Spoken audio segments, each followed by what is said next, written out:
Good afternoon, beautiful people, family, friends, supporters, non-supporters, people just being nosy, everybody.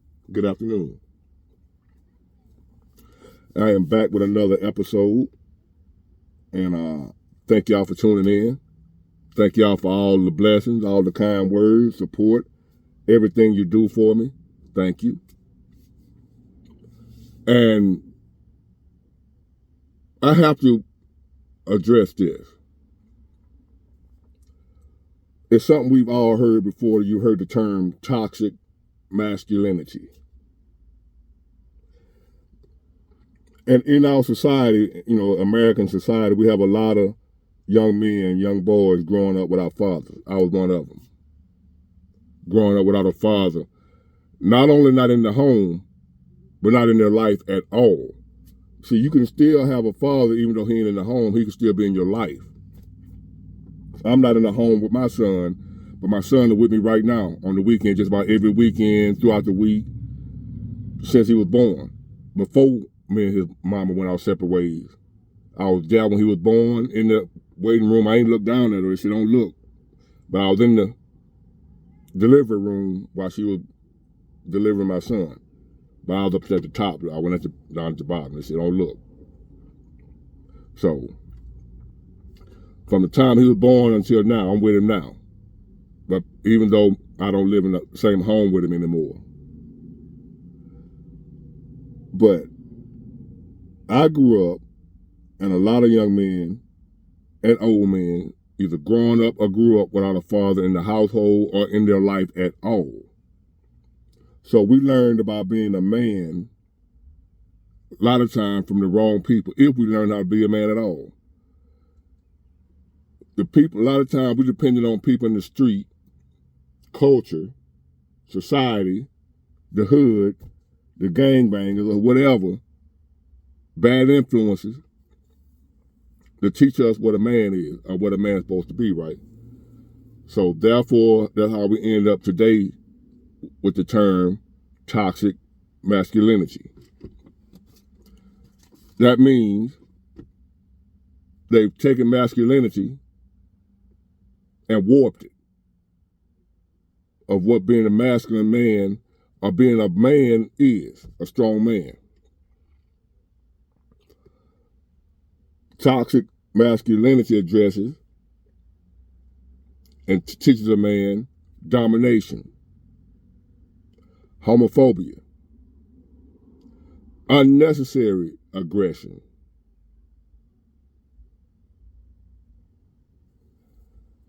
it involves cultural pressure for men to behave a certain way. In other words, depending on what hood you from, what environment you grew up in, they pressure you or teach you or influencing you that you should act this way as a man or you soft, you ain't no man. So, it teaches a lot of these young men, you see all the killing and violence nowadays, because that's what they've been taught that a man does when he has conflict, when he has an issue or problem or disagreement with somebody. They have been taught that you're supposed to take him out. No questions asked, because he's going to take you out, because he's been taught the same thing. So let me give you an example of something happened in my hometown about a week ago. Everything I'm saying is alleged because I don't know the people. I'm just going off the news and hearsay and street stuff. So everything I'm saying is alleged of why it happened. But I know it did happen, but we don't know exactly why. But I'm just gonna give some insight on what possibly could have happened. We had a shooting at a car dealership between a car salesman and what is said to be a customer of his. And the customer is somebody that he's been knowing for years. That they were kind of close from what I heard. Now, I don't know these people. This is just the tea, or not the tea, but the scuttlebutt or whatever you want to call it, what's being said on the street about what happened. But the man came up to the dealership where he bought the car from, got into an argument with, I guess, the salesman that sold him the car, which is a guy he knows, and a shootout. They get you shooting at each other for whatever reason. Now, you done came up to the man's job,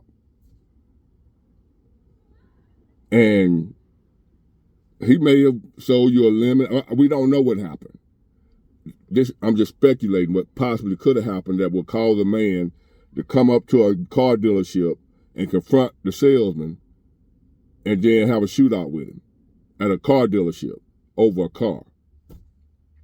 So if I put two and two together without knowing the actual facts, if I had to just guess, I would assume that the salesman had put it with the customer feels as though the salesman screwed him over or something on the deal, or the car might have not been running right or whatever. Something going on with the car that he sold him.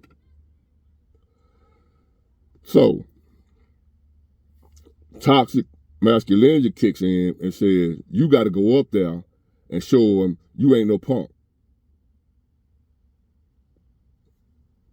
Toxic masculinity says, you got to show him you ain't nobody to play with. He can't play with you like that. He can't disrespect you like that. How dare he sell you a lemon and then don't want to give you your money back? Or he gonna give me my money back. I'm gonna go up here and I'm gonna get this iron, and I'm gonna go up here to the dealership around all these people with this gun, and I'm gonna get my money back, and everything gonna be all right. That's what toxic masculinity tells you. And it's a straight up lie. I don't know the man, and they had the shootout right. Both of them got shot. The customer died, and the salesman, he's still in intensive care or whatever. He ain't made it. He ain't pulled through yet. It's been about a week ago. He's still fighting for his life. And they knew each other. They dealt with each other before. So I don't know what happened with the deal about your car. But for some reason, the customer felt he was done wrong. He probably not the only one that felt that way in any area of life. You know, with a car sale or whatever, you felt you got done wrong, somebody sold you a lemon. I'm quite sure he's not the only one felt that way. But his way of dealing with it come from toxic masculinity. He thought, you know, in his mind, the right thing to do to handle this situation as a man is to go up here in front of all these witnesses with my iron and get the situation fixed. This is how we're going to fix it. Because I guarantee you, he wasn't going up there with the intention of really, I just want to shoot somebody. He was going to resolve the problem.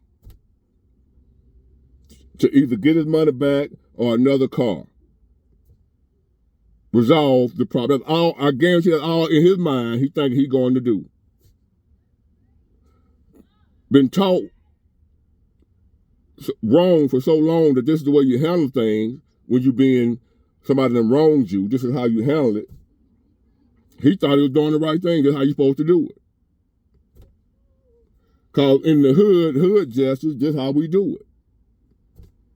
We don't know nothing about conflict resolution. Toxic masculinity don't know nothing about that, young man. Toxic masculinity don't teach you to sit down man to man and talk about it. Let's come to some common ground here, and if we can't, we'll let the courts sort it out. We'll go downtown, file our lawsuits and whatever, and we'll handle it like that. We ain't taught that in the hood. It's straight, go get the iron, Wild Wild West, okay, corral, we gonna handle it ourselves. That's how you supposed to do it. That's what a man does. under toxic masculinity. So this man is dead over a car sale that didn't go right in his favor. I'm assuming. I don't know the facts. This is alleged. So, and I'm not going to say no names out of respect for the family members. So, but it was alleged. This is what happened. I don't know. I don't know the people. I don't know who, all I know is it's a car dealership, car salesman, car customer, shootout. And from what I'm hearing from the investigation and people that got knowledge of the situation, it was over the car. The guy wasn't happy with the car, either the how it was running or what, something like that. He trying to get the car situated to where he can get a good car. He wanted a good car. Understandable. You don't want nobody whooping you out your money. You go to buy a car, you worked hard, saved your money. Understandable, you want to buy decent equipment. But just so happened, the car, if this is what it was about, the car was in bad shape. So he brings the car back or whatever over a period of time trying to get it resolved. It didn't work out the way he wanted to work out, so he gonna make it go his way with that iron. Go up on the job, and y'all gonna get my money back, or you gonna give me another car, cause the pills will say so. And I'm gonna just get away with, I'm be able to walk out of here with a car or my money back, no problem. Even if he didn't get killed and the other guy didn't get shot, he was still going to jail if he would have went up there like that. So young men, listen to me. Your strap, violence, first thing to come to your mind when you're having a problem or a conflict with another human being, another man, is the killing. That's not the way that works. That's not how that works. That is not right. We were taught wrong. That is the wrong way to do it. First, I'm going to deal with how he should have handled that. If that's what happened. Man, the car you sold me a lemon. I want my money back or another car. Man, I ain't going to be able to give your money back. Man, I can't get another car. The car, blah, blah, blah, blah. I said, okay, well, I'll see you in court. And I would have took it to court. Sued him. Something. And for some reason I lost in court, sometimes you lose. You got to charge it to the game, take your losses, live to fight another day.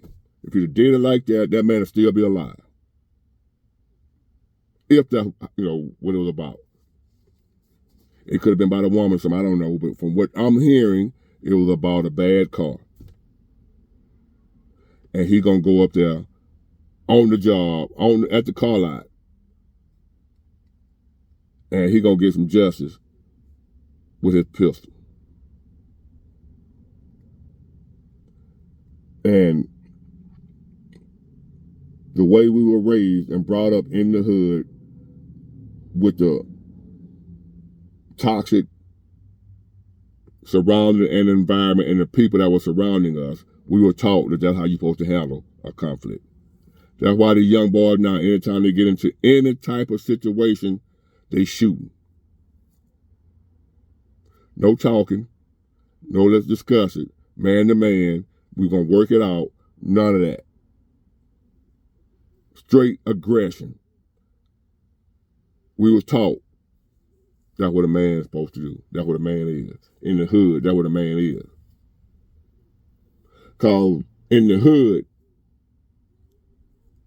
which is not normal life circumstances, the hood is extreme. So in order to survive in the hood, you have to be extreme.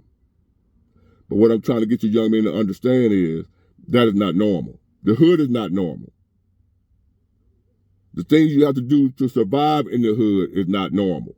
And a lot of y'all haven't been outside the hood to know that that's not normal. So that's what I'm here to tell you. The way you survive in the hood ain't the way you survive outside of the hood. That's two different things. Two different worlds. The hood and then the regular world. You can't take the hood into the regular world and survive. You ain't gonna make it. Hood justice is just for that, the hood. Don't take hood justice into real society, or they're gonna get rid of you real fast.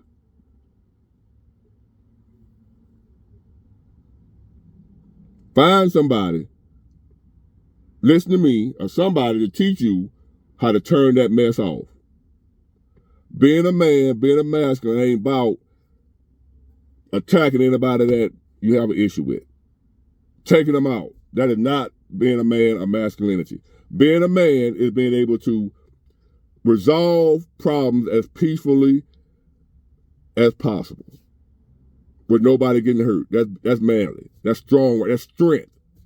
Solve problems in a way that nobody gets hurt.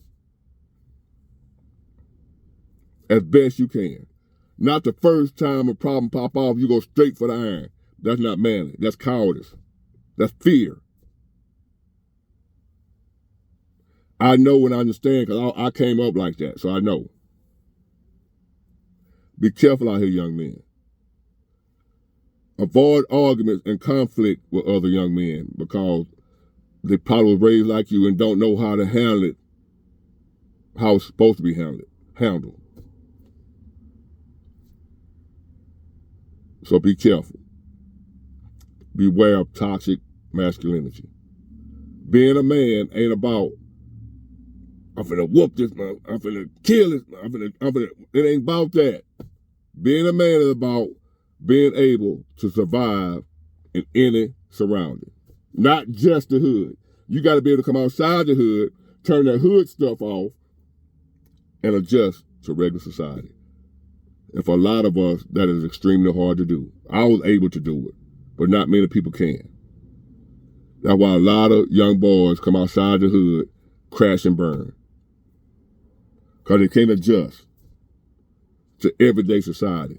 Regular citizens, people that didn't grow up in the hood like you did. They don't live by the same street justice you do. You can't take street justice everywhere. Learn a new way to live, young man. Or you're going to either be 6 feet under or in a 10 by 10 cell for the rest of your life. It's on you. Can't nobody do it for you. Get it, got it, good. Bye.